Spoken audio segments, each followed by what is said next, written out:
How coffee was a crime punishable by death in the Ottoman Empire? During the 17th century, Sultan Murad IV of the Ottoman Empire fiercely opposed the consumption of coffee, ordering the execution of those who drank it. He actively patrolled the city to enforce this ban.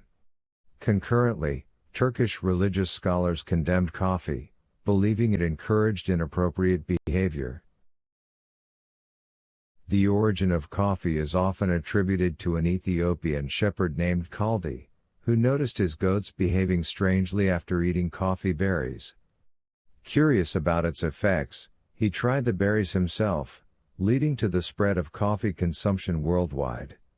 Today, coffee is one of the most popular beverages globally, with enthusiasts consuming over 400 billion cups annually. When it comes to the origin of coffee, Ethiopians are considered the first to chew the coffee berry and may have made a drink from its leaves.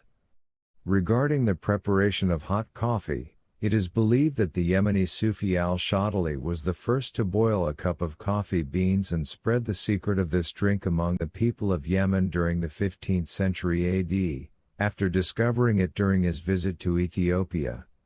Some jurists prohibited coffee, considering it a type of intoxicant.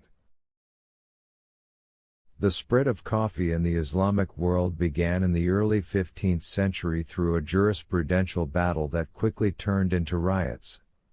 This heated debate about coffee continued in the Ottoman era for nearly 2 centuries, where it was considered intoxicating and corrupting to the mind and body, and more dangerous than alcohol according to religious fatwas. However, these fatwas did not deter Sufi sheikhs in Yemen from enjoying a cup of coffee. They permitted their students to drink it, helping them stay awake until the early hours of the morning. From its original homeland to Mecca, coffee crossed borders and faced intense opposition and harsher fatwas when it crossed into neighboring regions. Opinions were sharply divided over coffee, leading to escalating tensions and clashes between its supporters and opponents, who sought political support. In this context, the governor of Mecca issued a decree banning coffee in 1511, and this decision remained in effect until 1524 AD. Despite this, the allure of coffee's taste continued to cross borders. Thus, coffee reached Egypt at the beginning of the 10th century, where Yemeni students supplied themselves with it and brought it to the halls of Al-Azhar University, to overcome fatigue and drowsiness during study periods. Although there were opposing voices against drinking coffee and some fatwas prohibiting it, they failed to prevent its spread among the masses.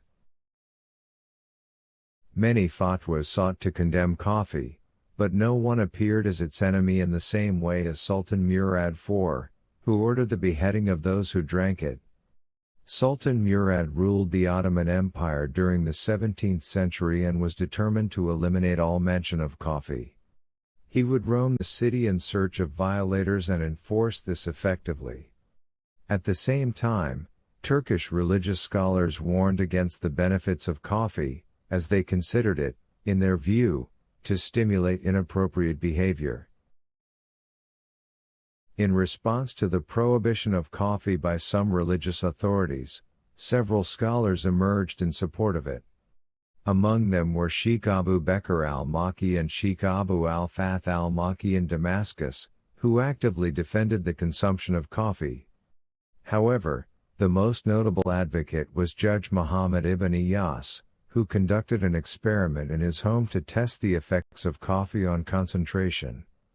After observing that the participants maintained their focus during discussions on jurisprudential and scientific matters after consuming coffee, he issued a fatwa declaring it permissible. Kings and sultans used religious fatwas to ban coffee, citing it as harmful to both body and soul.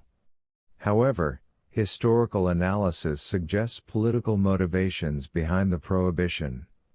Coffee houses, hubs of discussion and dissent, were seen as potential threats to authority due to coffee's stimulating effects on conversation and imagination, as noted by figures like Voltaire.